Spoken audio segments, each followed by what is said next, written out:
I want to introduce you to some ideas around tailoring your coaching.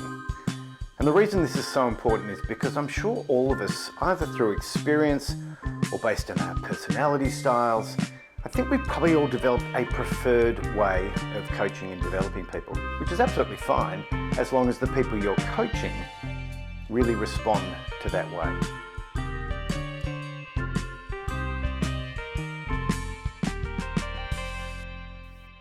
My experience is that there's a really diverse range of people in your team, and therefore you need a more diverse way of developing their talents, indeed of unlocking their potential and achieving high performance.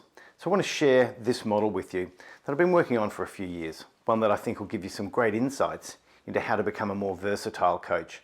It'll allow you to reach a broader spectrum of people in your team and develop their talents in ways that makes a real difference to the way they can perform. Let's have a look at the model. It uses two concepts, performance on one axis and potential on the other. Now, when we think about performance, what we think about is two things, both the ability to deliver great results, but to do them with the right behaviours. And secondly, potential, both those with less potential and those with more potential. And I tend to measure potential using four ideas. The first of which is ambition, the second of which is resilience, the third is just the learning focus of the individual, and the fourth being their ability to be coached or how coachable they are. So when you take those two concepts and put them into a grid, it creates these four zones. Let me just label each of those and go through them. Here's zone one. When we see potential high, but performance hasn't yet achieved an above the line state, we call this the nurture zone. Nurture, think like how you might look after plants in a nursery. Regular attention, lots of care, making sure they're getting enough water but not too much, getting enough sunlight but not too much. And so it's a very attentive part of the sales coaching style and very much suits people who have that nurturing element to them. They know that they need to move slowly but progressively, and it needs lots of contact. That's the nurture zone. In the same vein of those with high potential is a second category of those who are above the line in terms of performance. And for these people, I use the term stretch. So how do we stretch someone? By setting challenges for them, by extending the view that they have, perhaps by thinking about longer term goals, by getting them to do things that are hard, things that are more challenging, things that are more demanding. And I find people in this zone really respond to that. As a coach here, sometimes you need a bit of tough love to bring out the best in people. Still up above the line, but with those showing a little less potential, is a space I call evolve.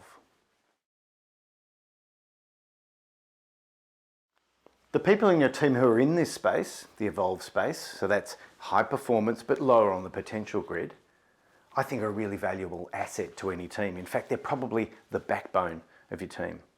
They're steady performers and they're able to do the job and do it well. And therefore they need less of your time. But they do still need to evolve because they've got to stay ahead of the line. And as things change in your organisation, change in your marketplace, this is a space where careful, regular attention to keep their skills, their mindsets, and to keep their processes well above the line so they can continue to perform. Because if they don't, then they drop into our last zone. So let's now take a look at the last of the four quadrants. These are people who aren't currently performing as they need to and aren't showing many of those signs of potential that you'd like. What we call this is the zone where something needs to shift. A shift? I think we often think it's the person that needs to shift, but it may well be the coach that needs to shift, needs to change their strategy. Because let's face it, whatever strategy you've had hasn't been working. So you may want to think about how to change the frequency of the contact with this person, perhaps narrowing the focus of what you're working on in terms of skills or processes or mindsets.